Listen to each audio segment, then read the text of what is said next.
Dirtle Magic. Hello and welcome back.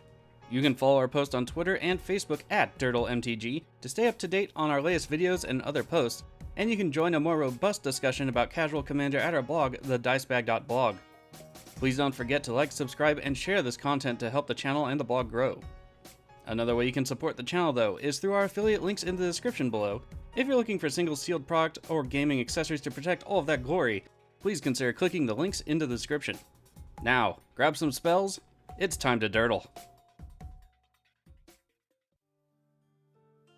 Hello and welcome back to Dirtle Magic. Today I'll be covering Anje, Maid of Dishonor again. Our opponents are Trostani, Selesnya's voice, Arcanis the Omnipotent, and Kenrith Returned King.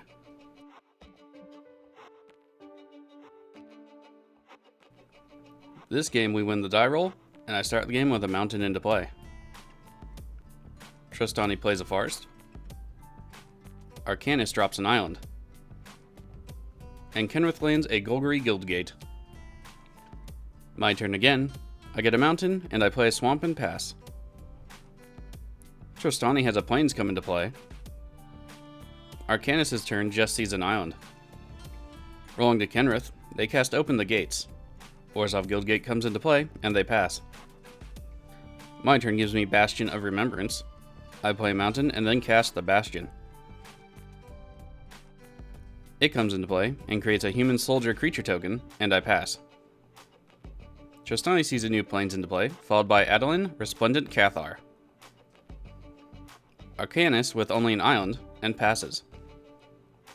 Kenrith's turn sees a Cycling of Migration path for a card, but unfortunately no land drop for the king.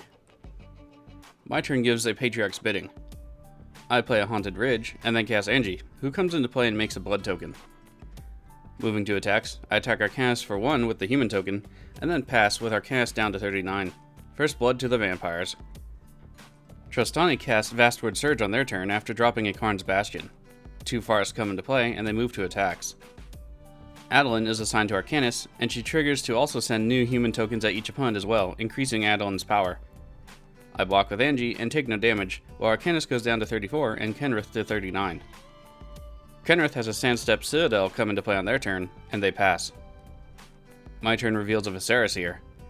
I cast a Blood Vial Purveyor. It will come into play and trigger Anje for another blood token.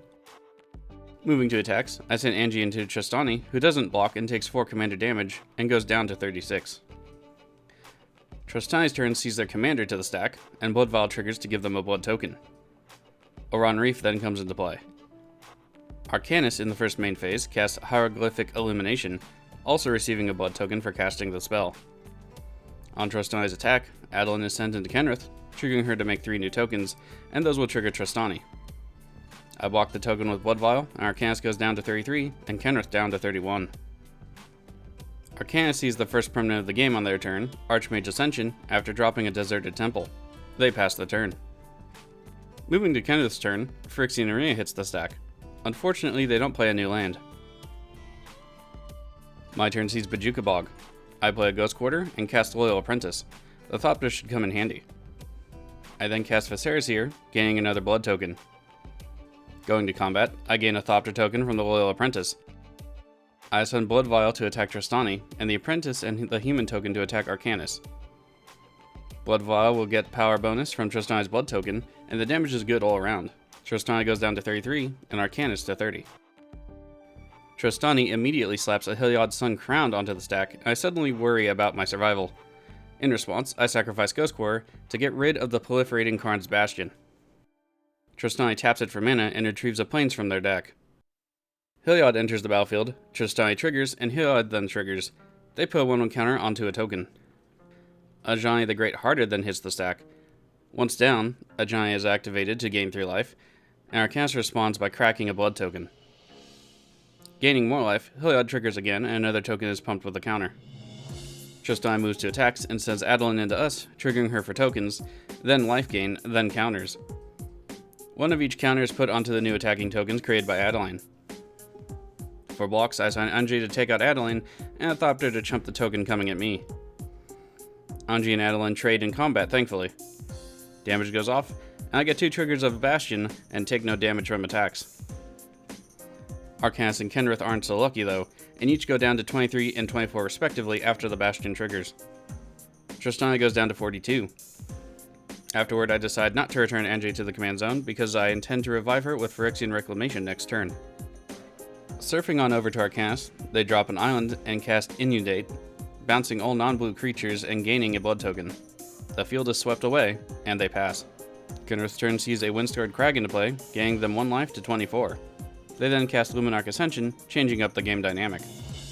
My turn brings a Gifted Aetherborn to hand. I cast Loyal Apprentice because it has haste, and flying tokens are worse than regular tokens when they're coming at your face. I then cast Phyrexian Reclamation. With it in play, I bring back Anje from the graveyard to my hand. Going to attacks, I swing into the Kenrith player to keep the counters off Ascension. They go down to 22, and the second main I play Bog, exiling Trostani's graveyard because the idea of recurred Adeline scares me. I pass afterward. Trostani recast their commander from their hand, and then activate a Giant for more life.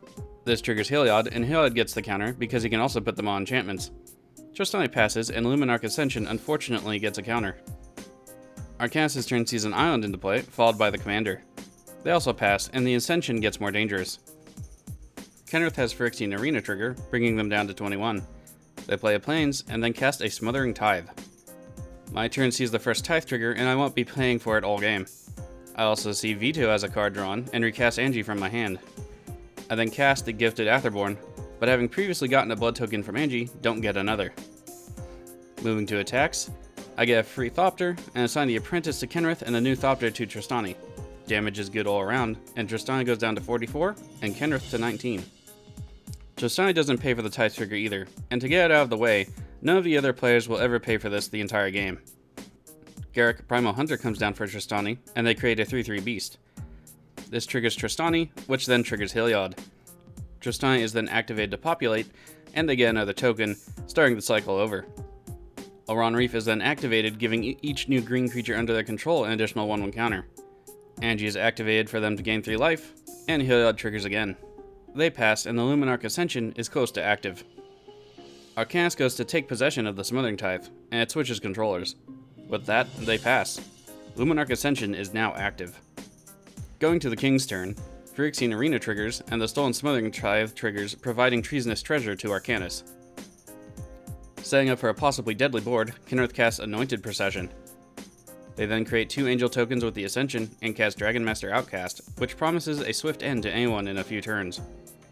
Rolling to me, I get a mountain and play it. I then cast Viserys here, gaining a blood token. I move to combat, getting the 3 Thopter, and decide not to attack and hold my position. Trostani's turn begins with a swift casting of Doubling Season, and I'm beginning to feel claustrophobic. That's followed by a Garruk activation for a 3/3 beast, of which they get 2 and gain life for Trostani, which triggers Heliod. The new beasts receive 2 counters each thanks to Doubling Season. Trostani then populates, and the cycle continues. Elron Reef is then activated, adding 2 additional counters to the 4 new beasts. Trostani moves to attack, and each one of the 4/4 beasts are assigned to Arcanis and Kenrith. An angel token intercepts a beast, and they trade in combat. Arcanis goes down to 19. A giant is activated for counters in the second main phase, and Trostani ends the turn at 65 life. Arcanis responds on the instep, tapping their commander to draw 3 cards. Arcanis plays an island for the turn, then they cast Time Spiral, which after I think about it for a bit, I'm fine with. Once it resolves, Smothering Tithe triggers 21 times. Our new hand in the meantime gives us some new options. Afterward, a blood token is cracked for some card selection for Arcanis, who then follows that up with Azor's Gateway. They pass, and the Archmage Ascension triggers. To Kenrith's turn, the Dragon Master Outcast triggers to create 2 5/5 dragons. They cast Growth Spiral and put a forest into play. Dragon Broodmother hits the stack, and I wonder if this isn't just a token deck. In the second main, angel tokens are created by Kenrith, and Arcanis responds by activating Azor's Gateway. After Gateway resolves, they then respond again to the Ascension activation with Suppliant Form, returning the Broodmother and getting a copy for themselves. The angel tokens come into play, and Kenrith passes. My turn sees the Broodmother trigger, giving Arcanis a 1/1 dragon token with Devour, and I draw Field of Ruin. I play a mountain and cast Blood Artist. A blood token later, I also cast Marikir Blood Witch, draining my opponents for 5 each, bringing Trostani to 60, Arcanis to 14, and Kenrith to 12. Moving to combat, I get a free Thopter and poke Trostani with it, leaving everything else in defense. They go down to 59. The Broodmother continues to trigger on Trostani's upkeep. Trelasara is cast in the first main, which causes the Circle of Life to happen. However, now Trelasara is included, allowing scrying. Guruk is then activated, using the ultimate to create a 6/6 worm for each land they control, and things get out of hand more than they already have. 20 tokens enter the battlefield, and Trelasara and Trostani and Heliod will trigger that many times each. Trostani goes up to 181 life. Moving to attacks, Heliod is a 54/54 is assigned to us, along with an 11/11 beast. Two 14/14 beasts each attack Arcanis and Kenrith. Arcanis, however, will have none of it, and ends the turn with a time stop. To Arcanis' turn proper, a new baby dragon enters the battlefield. River's Rebuke is cast, triggering Trostani, and their board is relieved of creatures. Ezra's Gateway is then activated. Time Reversal is cast, and everyone draws a new 7, wheeling away Trostani's hand. Summoning Tithe continues tithing. Jace's Eraser comes into play after the Tithe resolutions, followed by Arcanis' activation. This triggers Erasure, and there is one trigger for each of Arcanis' opponents. Mind's Dilation then comes down, and Arcanis suddenly looks fairly scary. Inundate hits the stack, returning all non-blue creatures to their owner's hands. I respond by sacrificing 3 Thopters to Viscera. In response to the first sacrifice, Arcanis cast a Kick into the Royal, targeting my Bastion. I continue sacking tokens. I then also sack the Gifted Atherborn as well. Arcanis responds with a Blood token sack, and Jace's Erasure mills me a card. I scry Phyrexian Arena and Ghost Quarter to the bottom, and keep the Terror of the Peaks on top. Unfortunately, I forget about the Kicked into the Royal, and it gets milled away. After everything resolves, I sit at 63 life, Trostani at 177, Arcanis at 6, and Kenrith at 8. Arcanis, whose turn it is still, casts Petals of Insight, which they use to draw 3 cards. Erasure triggers again, with Kenrith milling 1 and Trostani 2. At the end step, Archmage Ascension triggers. Kenrith plays Command Tower on their turn. They then cast Vorniclex Voice of Hunger, and I groan inside. They pass. My turn bequeaths me a drawn-out Liberator of Malakir. I play Temple of the False God, and once the individual triggers are done for Vorniclex, I cast Mogus God of Slaughter to put pressure on opponent's board states and life totals. I then pass, wanting mana to use on my next turn, and discard Henrika, Drana, and Viscera, Apprentice, and Blood Artist, opting for a different, larger life drain strategy. Trostani takes 2 damage from Mogus to start their turn, going down to 175. They then cast Rampaging Ballast to set their board back up. It's followed by Kodama's Reach, which will create 1 4/4 beast creature tokens when a basic farce comes into play. A plane then enters the battlefield from their hand, creating another beast. Oran Reef is activated, and their creatures get a 1/1 counter. Arcanis decides to take the damage from Mogus, going down to 4 life. They then mill me for a card with the Erasure trigger. They draw 3 cards, milling each opponent for 1. Then the Omnipotent One hears the Clarion Call of Hunger and decides to silence Vorniclex with a Reality Shift. Athersnipe is next to the battlefield, and Rampaging Baloth trips on a rift back to its owner's hand. Mordekainen then makes an appearance, followed by Jace, the Mind Sculptor. Morden is then activated for 2 cards, with 1 to the bottom of the deck, at which point Kenrith quits the game. Again, Erasure triggers, and each opponent of Arcanis' mills 1. Jace is also activated for its Brainstorm ability, and Erasure mills another 3 cards from Trostani. Sad Robot comes down next, and retrieves an island for Arcanis. At the end of turn, Ascension triggers again. My turn sees a Mortuary Mire. I play a Mountain, and then cast the Meat Hook Massacre where X equals 5. Dilation triggers for a Null Priest of Oblivion, which Arcanis casts. Arcanis then also casts Evacuation, rendering the Drain Gain effects on Massacre worthless. I pass. Trostani takes 2 damage on their upkeep, going down to 173. They cast Elspeth Knight Errant in the first main, and activate her to create a soldier token. It quickly rolls to Arcanis, and they take 2 damage from Mogus, bringing them down to 2 life. I get milled for 1 card, and Arcanis comes back down for that player. It is followed by Tomorrow, Azami's Familiar. They then activate Morden to draw more cards, and Jace is activated to do his best Brainstorm impersonation. No milling happens though. On my turn, I get Field of Ruin. I cast Null Priest of Oblivion Kicked, and Dilation helps steal my Zulaport Cutthroat. When the Null Priest enters, I choose to bring back the Terror of the Peaks. Mogus becomes active. I then cast Marika Bloodwitch, which enters the battlefield and triggers Terror. I target Elspeth with the Terror trigger to delay her ultimate. Arcanis moves to respond, but quits the game instead. Trostani takes 2 life loss from the Bloodwitch, going down to 171. Going to combat, I swing Mogus into the Trostani player, and they take 7, going down to 164. On the upkeep, Trostani takes 2 damage from Mogus, going down to 162. In their first main phase, they cast Privileged Position, and follow that up with Rampaging Baloths. A land enters the battlefield, and they create a 4/4 beast token. Elspeth is then activated for a soldier, and Oran Reef gives a counter to the beast. Auxiliary Sphere comes down, and they pass. At the end of turn, I crack a blood token and discard Mortuary Mire and receive a Vain Witch Coven. My turn proper gives a swamp on the draw. I play it, and then I crack another blood token, discarding the Coven and receiving Pulveros, God of the Forge. I play the God and then cast Anje, receiving a blood token and dealing damage to the Trostani player.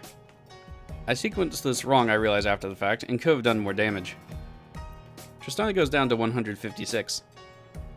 I then use Phyrexian Reclamation to return the Loyal Apprentice, and immediately play it for more damage to Trostani. Going to combat, I get a Thopter and more triggers, and swing with Mogus and the Thopter into the player, and Terra into Elspeth. Elspeth goes down, and Trostani goes down to 141. Trostani's turn starts with taking 2 damage from Mogus. In the main phase, they sacrifice a Auxiliary Sphere for lands, and play a Plains afterward. This gives them another beast token.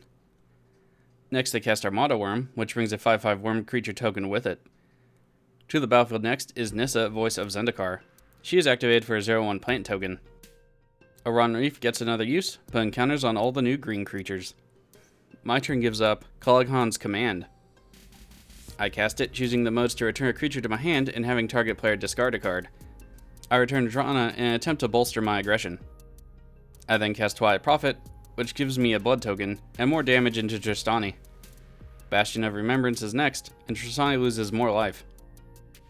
Moving to combat, I gain the Thopter and the triggers that come with it now, and attack the Trostani player with the Terror and the Thopter, and Nissa with the Blood Witch. Nissa goes down, and Trostani is down to 123 life for the turn. I pass, feeling good about my prospects. Trostani's turn sees 2 more damage from Mogus on the upkeep. A landfall trigger creates a new beast, and Oran Reef is activated. Collective Blessing then hits the battlefield, followed by True Conviction, at which point I may or may not have cursed, and begin sacrificing blood tokens to look for an answer. I discard Glinthorn Buccaneer, Drana, and Vadalaran Bloodcaster and ended up with a mountain. Unfortunate. Trostani moves to attack with all available creatures, and I move to block as much as possible. Unfortunately, I'm done in by the assault and go down to a -14. Good game to our opponents. Until next time, enjoy the holiday weekend safely.